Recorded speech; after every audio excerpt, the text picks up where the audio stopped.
Once again, a very good morning to all my dear students of class 9. This is SP sir, and today we will study social science. In social science, we will go through by economics. Class 9 के सभी बच्चों को मेरी ओर से हार्दिक अभिनंदन है। आप सभी का मैं हमारे इस ऑडियो वीडियो सेशन में हार्दिक स्वागत करता हूं। I hope so in this lockdown period you all are very well, you all are maintaining the social distances and you are doing your study at your home, your self study, and you are trying to maintain the routine of your study as per your school is not going on. So my dear student, once again एक बात मैं कहना चाहूँगा, यही मौका है, यही समय है जब आप अपने आप को साबित कर सकते हैं कि है दम आप में भी, कुछ आप में भी एक जज्बा है, जुनून है कुछ कर जाने की अपने से। आपको अपने आप को साबित करना होगा कि आप खुद स्वयं ही सब कुछ हैं, आप स्वयं ही बहुत कुछ कर सकते हैं। आप सेल्फ डिपेंडेंट हैं, आप सेल्फ रिलिएंट हैं। आपको ये अपने आप को साबित करना होगा। भगवान ने बहुत सोच समझ के ये मौका आपको दिया है, इस मौके को हाथ से जाने मत दीजिए। चलिए, ढेर सारी शुभकामनाओं के साथ एक बार फिर हम चर्चा करेंगे आज इकोनॉमिक्स की। और आज का पहला चैप्टर हमारा होगा the story of village Palampur. जैसा कि आप जानते हैं, हम कई छोटे छोटे पार्ट्स में वीडियो को बनाते हैं, क्योंकि अगर पूरे चैप्टर का वीडियो हम बना दें तो ये बहुत ज़्यादा समय ले लेगा है। लगभग 1.5-2 घंटा का समय लेगा, कम से कम 1.5 घंटा का समय लेगा, जिसको देखकर आप बोर भी हो सकते हैं। इसलिए जो भी चैप्टर का हम वीडियो बनाएंगे उसको हम पार्ट में बनाएंगे। तो आज जो हम बनाने जा रहे हैं ये हमारा इस चैप्टर का पार्ट 1 है। ये फर्स्ट चैप्टर का पार्ट 1 है, ये वीडियो पार्ट 1 है, इसको याद रखिएगा, ठीक है। इस चैप्टर में हम 4 भागों में इस चैप्टर को बांटेंगे और 4 भागों में कंप्लीट करेंगे। इसके 4 पार्ट्स आएंगे। तो today we will start first part. Okay, तो इस चैप्टर को स्टार्ट करने से पहले हम आप लोग कहना चाहेंगे इस चैप्टर में हम क्या जानेंगे। देखिए, पालमपुर, जैसे कि आप नाम सुन रहे हैं पालमपुर, तो पालमपुर एक काल्पनिक नाम रखा गया है एक गांव का, ठीक है ना। इसी के बारे में हम चर्चा करेंगे। और इस गांव के लोगों का मुख्य पेशा कृषि है, खेती बाड़ी। लेकिन छोटे छोटे और भी कुछ कृषि से जुड़े हुए जो क्रियाएं हैं यहाँ पर की जाती है। और इन सभी क्रियाओं को संपादित करने के लिए, इन सभी क्रियाओं को पूरा करने के लिए विभिन्न प्रकार के रिसोर्सेज की ज़रूरत पड़ती है, संसाधनों की ज़रूरत पड़ती है। चाहे वो प्राकृतिक संसाधन हो या मानव निर्मित संसाधन हो या मानव के द्वारा बनाया गया हो, या फिर हम कहें तो पैसा कौड़ी की ज़रूरत हो। इस पालमपुर गांव की कहानी से हम इस चीज़ को समझने की कोशिश करेंगे कि जो भी हमारा इच्छित वस्तुएं हैं और सेवाएं हैं, उसको बनाने के लिए किस प्रकार संसाधनों को एक दूसरे से समायोजित किया जाता है। कहने का मतलब, कोई भी संसाधन अकेले ही संपूर्णता, किसी भी संसाधन में अकेले ही उसको संपूर्णता नहीं मिलती है। उस संसाधन का उपयोग किसी न किसी रूप में किसी के द्वारा किया जाता है, और उससे एक हमारे जो डिज़ायर्स हैं, हमारे जो विल्स हैं, उसको पूरा करने के लिए एक नया रूप दिया जाता है। So dear student, let us start the story of village Palampur. Okay, this is our first chapter.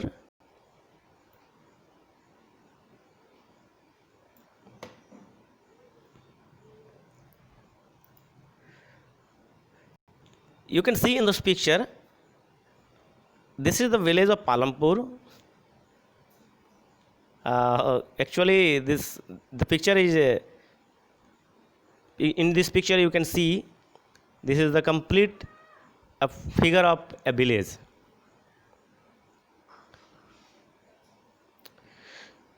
So let us start.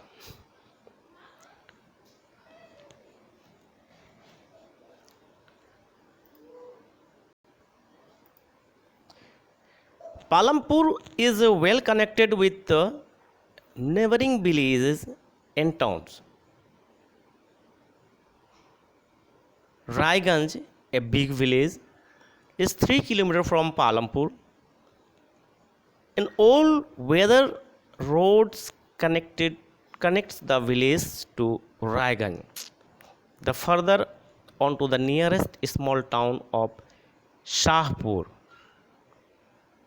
Many kind of transports are visible on this road, starting from bullock carts, tangas, bogies, wooden cart, we can say, drawn by the buffaloes, loaded with jaggery, यानी गुड़ का नाम सुने होंगे आप लोग, and other commodities to motor vehicles like motorcycle, jeep, tractor and trucks.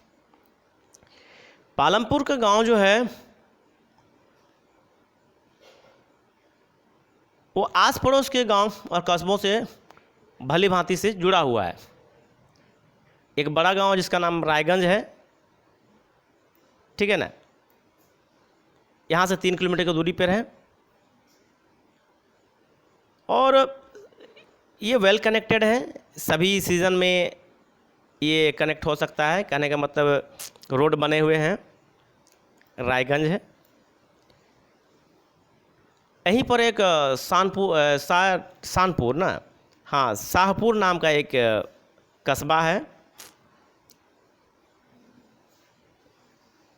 और इन सड़कों में जो ट्रांसपोर्ट होती है वो बैलगाड़ी, भैंसा का गाड़ी जिसे बगी कहते हैं, मोटरसाइकिल, जीप, ट्रैक्टर, सभी कुछ इसमें चलते हैं, ठीक है ना। अक्सर आप गांव में अगर देखने जाएं तो आपको देखने को मिलेगा ये सब चीज़ अभी, ठीक है।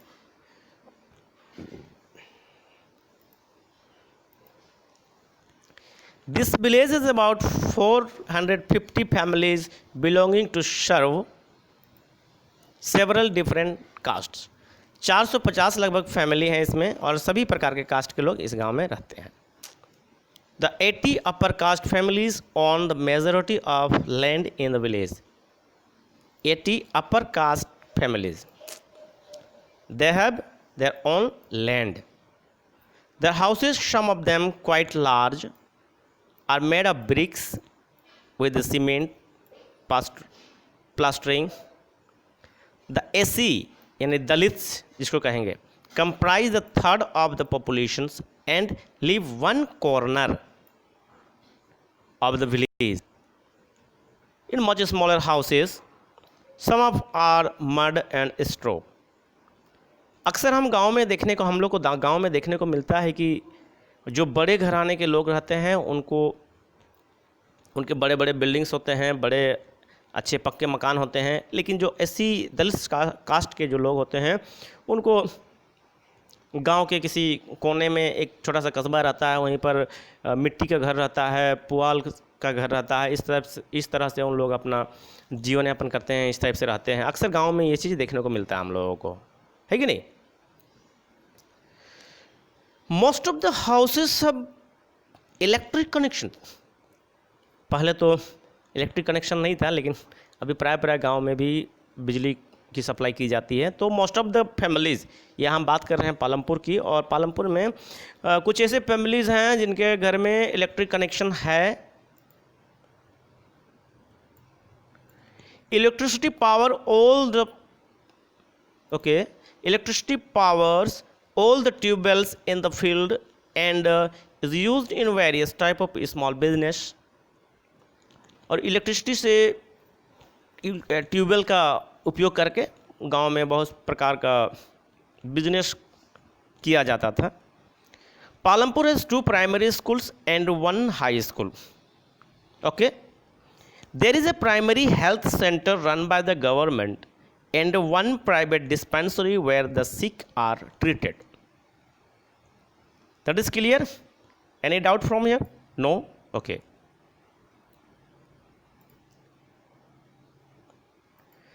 The description above shown that Palampur has very well developed. इसका कहने का मतलब क्या हो रहा है, जो भी हम अभी चर्चा किए इससे क्या साबित होता है कि पालमपुर जो है वो वेल डेवलप्ड है.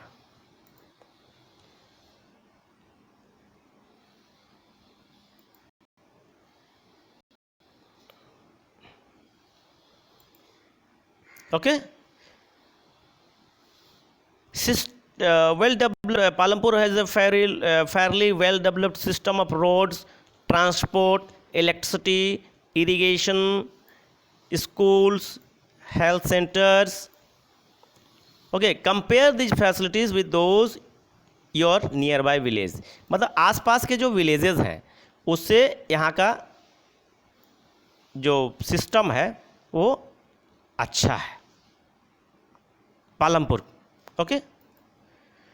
The story of Palampur an imaginary village. हालांकि जिसकी हम चर्चा कर रहे हैं वो एक काल्पनिक रूप से इस गांव की चर्चा कर रहे हैं हम, ठीक है ना. तो story of Palampur an imaginary village will take us through the different type of production activities in the village. Different type of production activities in the village. In villages across India, farming is the main production activity. Everybody know? Farming is the main production activity across the India. The other production activity refers to as non-manufacturing, transport, shopkeeping, etc. We shall take a look at both of these type of activities after learning a few general things about the production.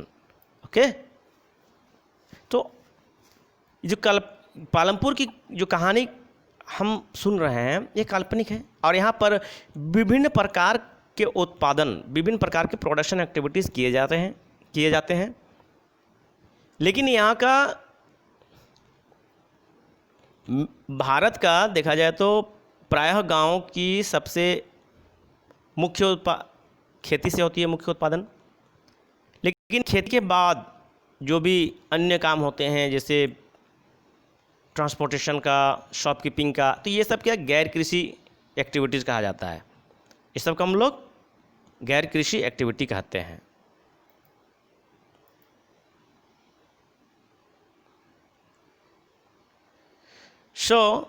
ये अभी जितना भी चर्चा किए ये सारा चीज़ हम पालमपुर गांव की विशेषता के बारे में हम चर्चा किए.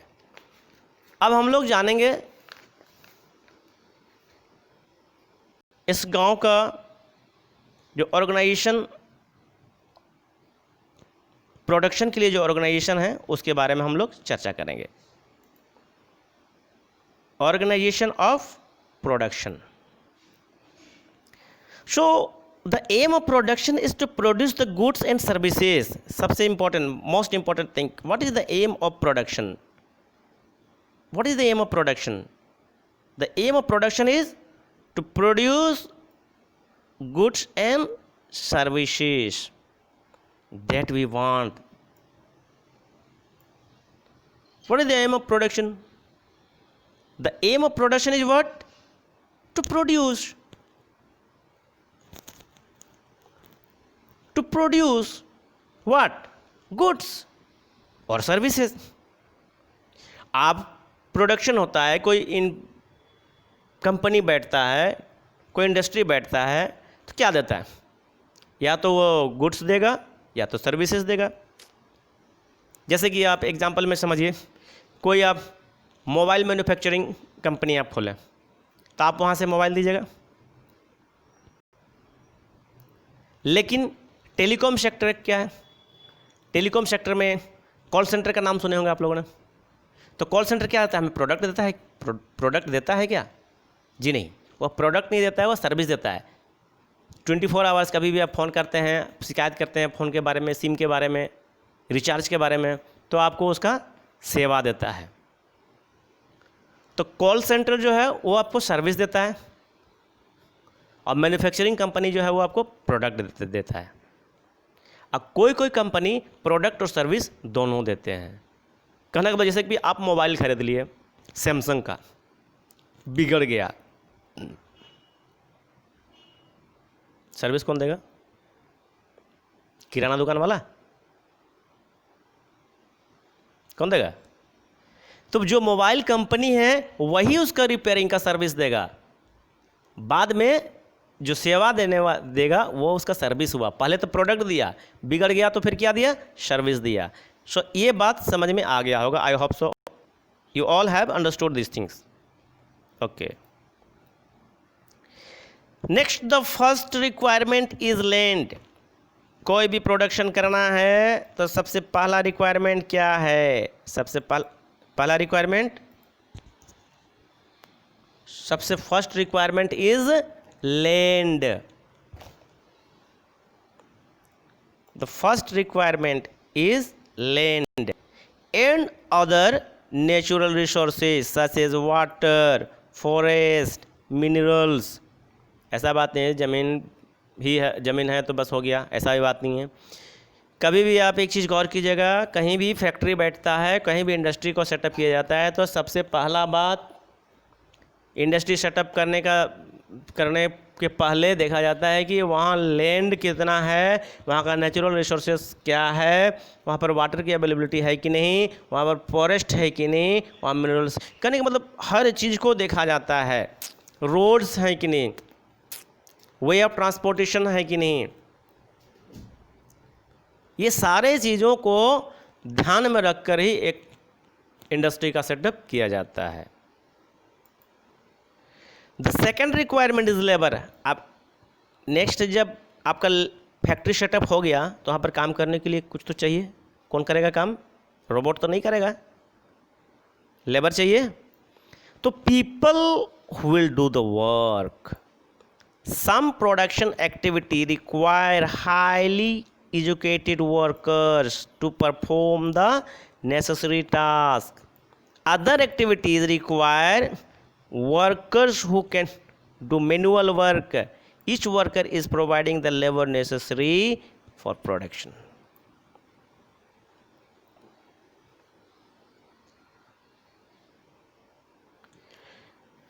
First thing you got the land, natural resources, water, forest, minerals, everything, whatever you required for setting up your company, you got these things. So one thing you just understand, one thing you can understand, one thing you can analyze, that in a big town, industry cannot be set up. Generally industries are set up in far away from the big towns, far away from crowds, where the cheapest rate of labor can be found. Such type of areas industries are getting set up. जहाँ पर industrialist को सस्ते में labour मिले, जहाँ पर labour मिल पाए, उनको बाहर से इंपोर्ट ना करना पड़े। जैसे आप एक एग्जांपल देख सकते हैं, जो भी फैक्ट्री सेटअप होती है वो ज़्यादातर गांव एरिया में ही सेटअप होती है। अभी तक आप अपने क्षेत्र में आप मुआयना कर सकते हैं, फैक्ट्रियों का, इंडस्ट्रियों का सेटअप देखिएगा तो गांव क्षेत्र में ही होता है, क्योंकि उनको पर्याप्त मात्रा में लैंड मिल पाती है, ज़मीन मिल पाता है, और वहाँ से श्रमिक भी मिल जाते हैं ना। तो ये इम्पॉर्टेंट थिंग है एक इंडस्ट्रियलिस्ट के लिए। The third requirement is physical capital. Third requirement is physical capital. First requirement, what we have studied, first requirement is land. Second is what we have discussed about second is labor, and third is physical capital. Means land, labour and physical capital. These three things are very important. Okay. So the third requirement is physical capital. The variety of inputs required at every stage during production. What are the items that come under physical capital? Physical capital तो है, लेकिन physical Capitals के अंदर क्या क्या आता है, क्या क्या इंपॉर्टेंट थिंग्स है. So we will discuss about regarding this things. So in physical capital, physical मतलब क्या समझ रहे हैं? फिजिकल मतलब जिसको हम touch, we can touch, means we can say hardware. So first thing is tool and machine, buildings. Next thing is raw material. Yes or not? So tools and machines are the physical capital. Tools and machines and buildings. Okay. So tools and machines range from very simple tools such as a farmer's plow to sophisticated machine such as generator, turbine, computers, etc. Tools, machines, buildings can be used in production over many years and are called fixed capital. Very, very important.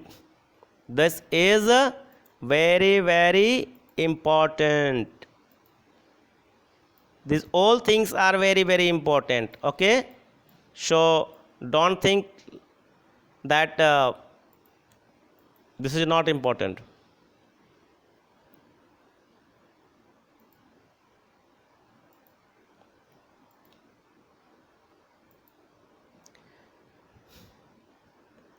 What are the fixed capital? Tools, machine, buildings, computers. Means the thing which required in setting up an industry. Next thing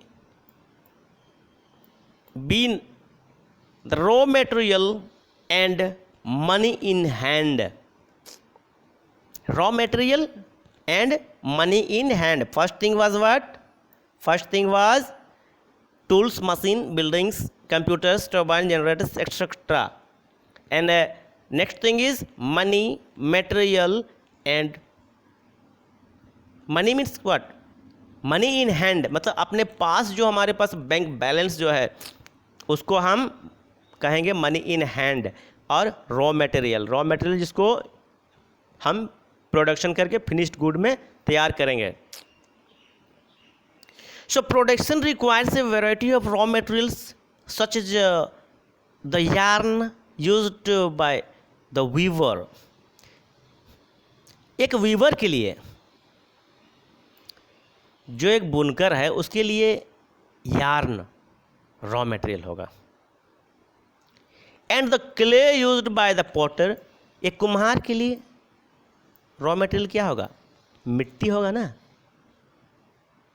also some money is also always required during production to make payment and buy other necessary items. ऐसा बात नहीं है कि सिर्फ मिट्टी मिल गया तो फिर मेरा घड़ा बन गया, ऐसा बात नहीं है. मिट्टी मिलेगा, उसको तैयार करेंगे, घड़ा बनाएंगे, फिर उसको पकाने के लिए लकड़ी चाहिए ना. ये सारे चीज़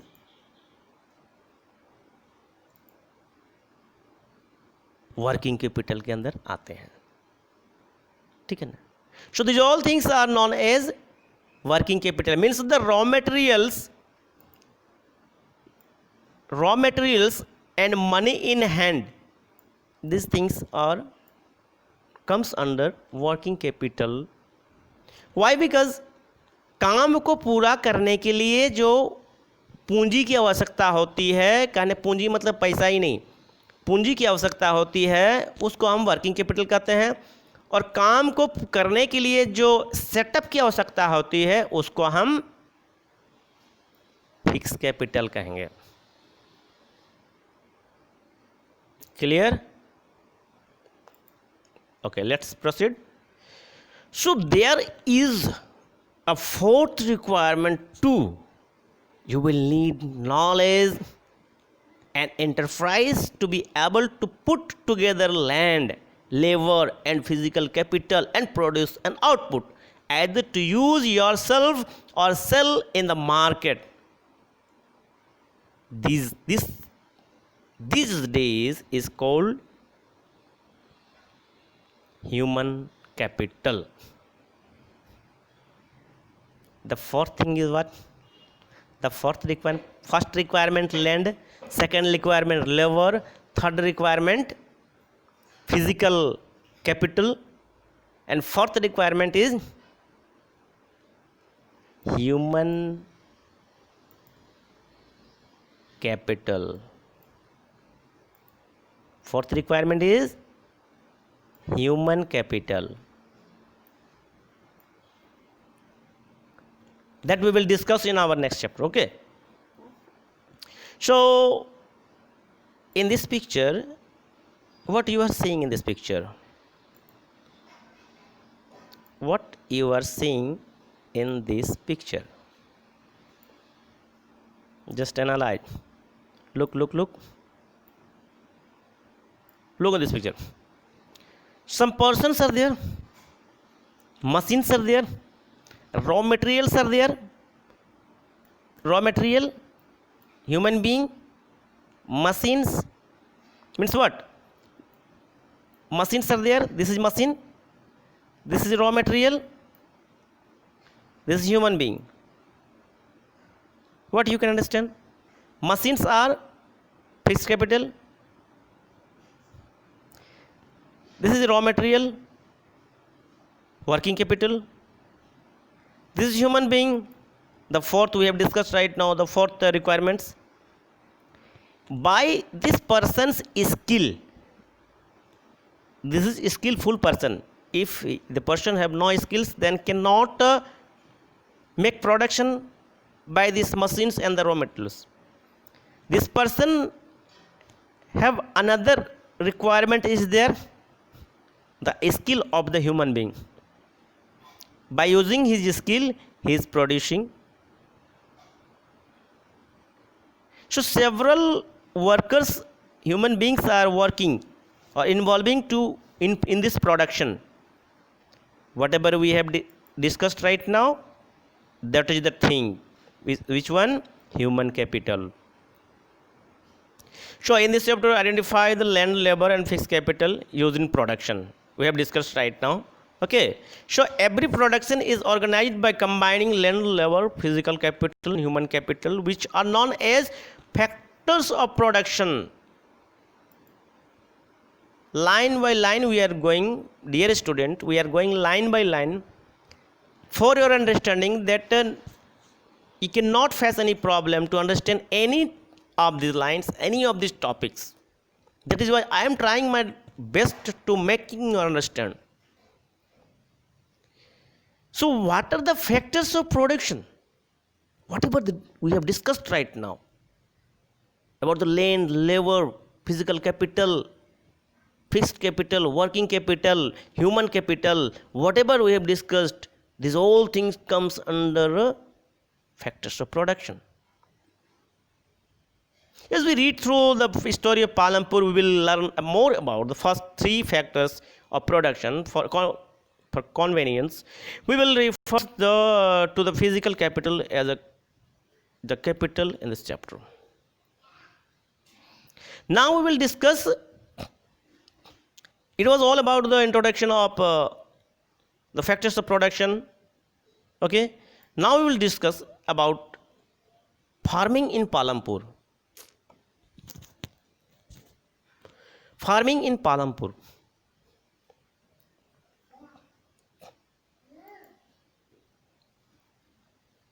So how farming was accomplished in Palampur? In this, the first thing we will discuss that land is fixed. Everybody know land is fixed. क्या आप अपना घर का 5 डिसमिल जमीन बुंडू ला के रख सकते हैं? तो फिर बहुत सारे स्टूडेंट्स ऐसे होते हैं, तो गांव से आकर शहरों में लॉज में रहना पड़ता है उनको, एक छोटे से कमरे में रहना पड़ता है। क्यों रहना पड़ता है? क्योंकि वह ज़मीन स्थिर है, उस ज़मीन को उठा के हम यहाँ नहीं ला सकते हैं। So land is fix. So we will discuss about this things. Land is fix.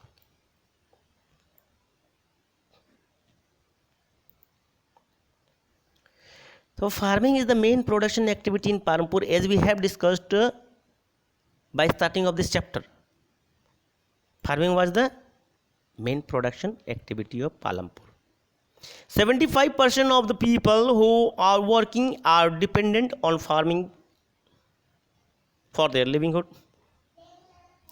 They could be farmers or farms laborers.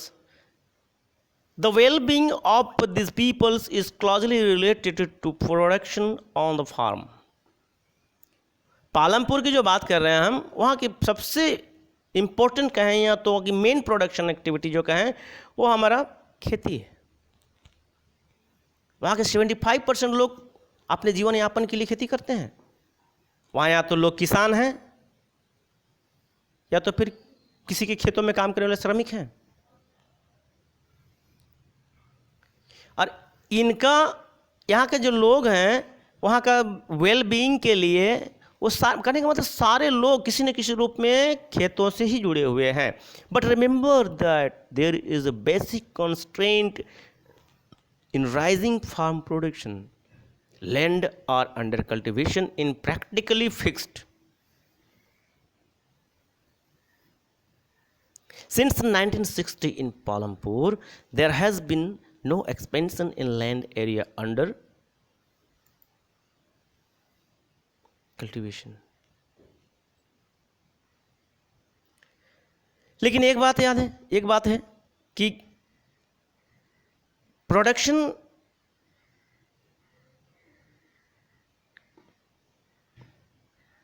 क्या प्रॉब्लम है?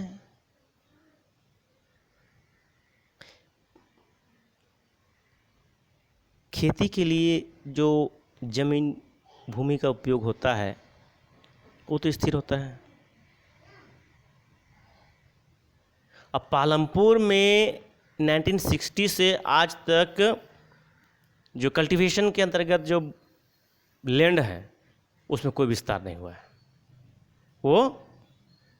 उसमें कोई विस्तार नहीं हुआ है।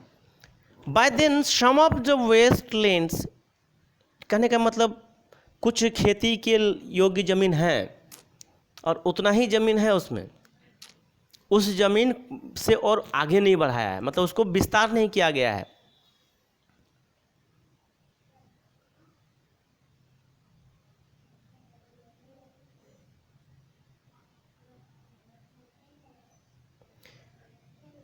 By then, some of the wasteland in village had been converted to cultivable land. There exists no further scope to increase farm production by bringing new land under the cultivation.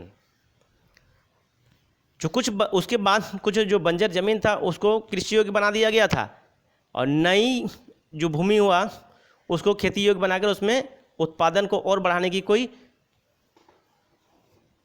गुंजाइश नहीं रही। मतलब जितना हो गया उतना ही, उसके आगे और काम नहीं हो पाया था।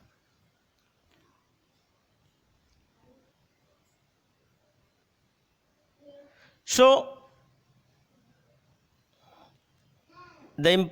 some important thing is there. Let us discuss about these things. This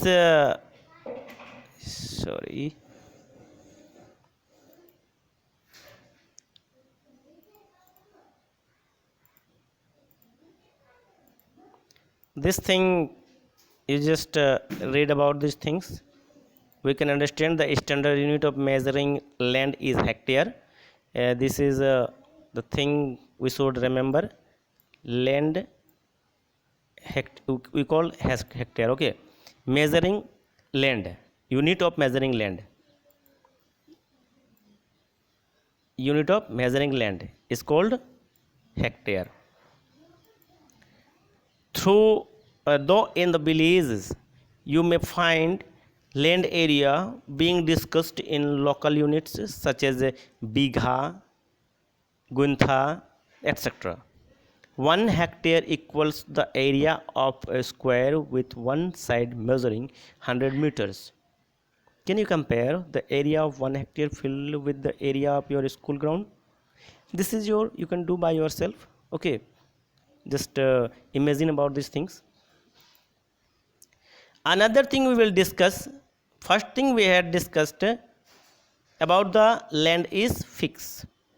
Land is fixed. Okay, next thing we will discuss that is there a way one can grow more from the same land. मतलब ठीक है, ज़मीन तो हमारा स्थिर है और 1960 के दशक तक वहाँ पर कोई विस्तार नहीं हुआ था.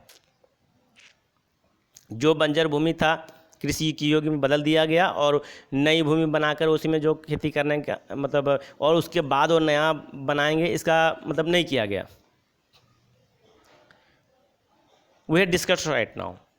Late us discuss about the कि मतलब क्या जो ज़मीन है क्या उसी में हम और भी खेती कर सकते हैं क्या. So in the kind of crops grown and facilities available, Palampur would resemble a village of the western part of the state of Uttar Pradesh. Palampur की बात कर रहे हैं जो उत्तर प्रदेश में है, ठीक है ना. उत्तर प्रदेश का जो पश्चिमी भाग है, ठीक है, वहाँ पर है. All land is cultivated in Palampur. All land is cultivated in Palampur. Okay, understand this thing. No land is left idle. Okay, no land is left idle. During the rainy season, Kharif farmers grow jowar and बाजरा. याद रखिएगा, point two point है. देखिए, rainy season में खरीफ फसल उगा देते हैं, jowar and bajra. These plants are used as cattle feed. It is followed by cultivation of potato between October and December. अब पोटैटो की खेती कब करते थे? अक्टूबर एंड दिसंबर के बीच में. In the winter season rabi फसल, विंटर सीजन में रबी फसल. Fields are sown with wheat, गेहूं की खेती होती थी. From the wheat production farmer keep enough wheat for the families consumption and sell the surplus wheat at the market at Raiganj. जितना उनको खाने के लिए यूज करना होता था कर लेते थे, बाकी को क्या करते थे वो रायगंज के मार्केट में, जैसा कि हम लोग शुरू में डिस्कस किए थे, रायगंज के मार्केट में उसको वो बेच देते थे. A part of the land area is also devoted to sugar cane which is harvested once every year. Sugar cane in its raw form और jaggery is sold to the traders in Shahpur. और क्या क्या खेती हुआ देखिए, गर्मी में अलग खेती हुआ, ठंडा में अलग खेती हुआ, बरसात में अलग खेती हुआ, और साल में एक बार खेती करने का शुगर केन की खेती जो इसका गुड़ बनाया जाता है जिसमें उसको शाहपुर के जो ट्रेडर्स हैं उनको बेच दिया जाता था. ये पालमपुर की बात है, ठीक है ना. The main reason why farmers are able to grow 3 different crops in a year in Palampur is due to the well developed system of irrigation, nothing else. एक साल में देखिए, हम यहाँ पर चर्चा की ना, एक साल में विभिन्न प्रकार की खेती उन लोगों ने किया, पालमपुर के लोगों ने. Why is it possible? The main reason was well developed system of irrigation. Its major impact was to transform the system of irrigation. Persian wheels were till.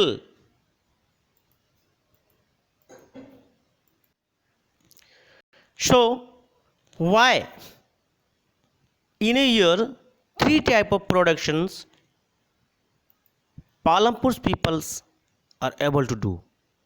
Why? Because as we have discussed, for their well developed system, irrigation system. People's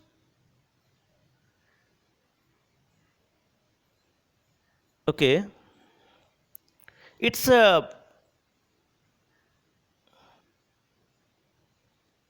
major impact was to transform the system of irrigations.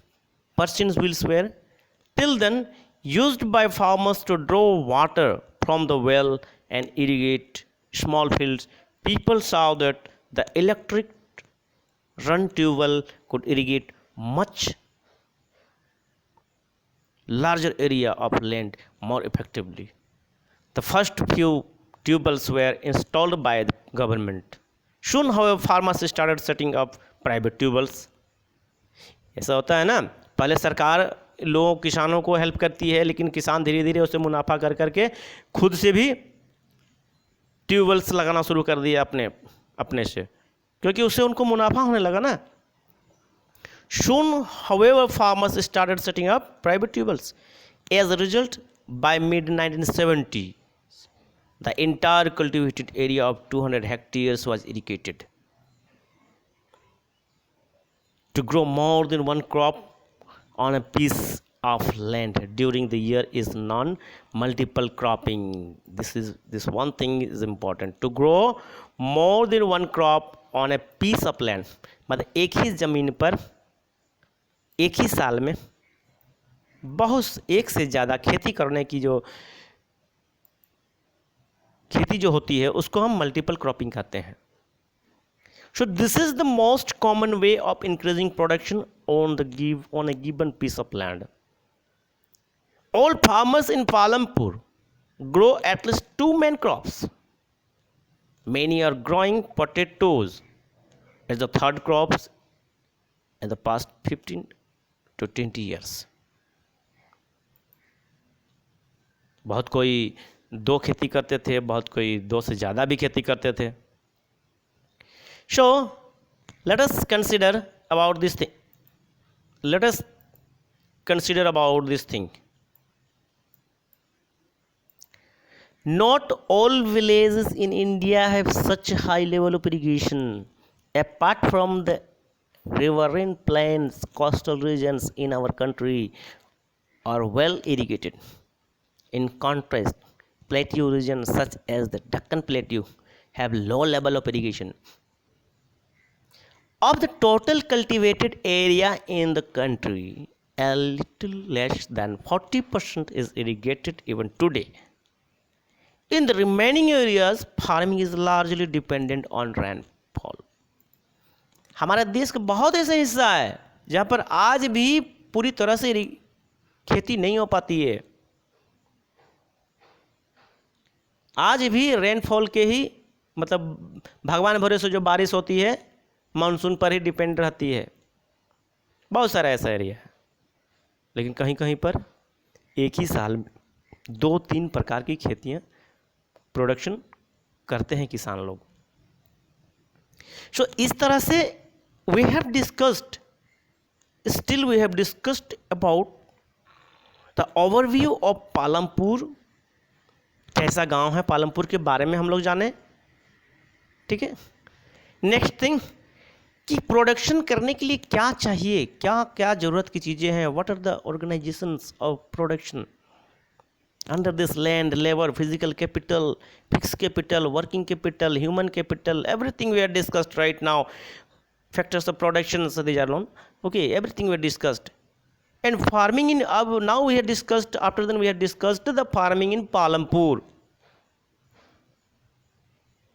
How the people of Palampur, why people of Palampur were growing to developed, they were developed, how and why. We have discussed right now.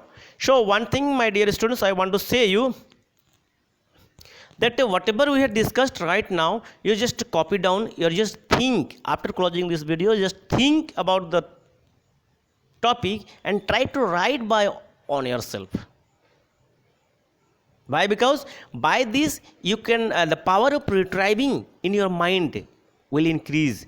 Your analytical power of we can say the thinking power will increase. And one more thing, I did not tell you at the first. I should tell it first of starting the video. My dear student, my request is that whenever you sit or whenever you started to watch the video,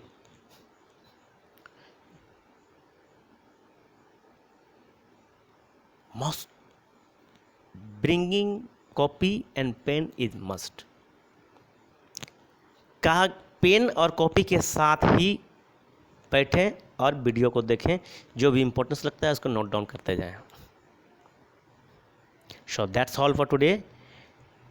We will meet in our next part of this video, next part of this chapter.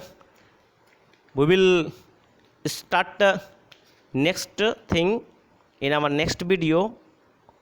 But we will discuss about these all things, about the picture 1.3 and table 1.1, and will proceed our chapter. Okay, so that's all for today. Thank you very much. Wish you all the best, my dear student. Once again, wish you all the best.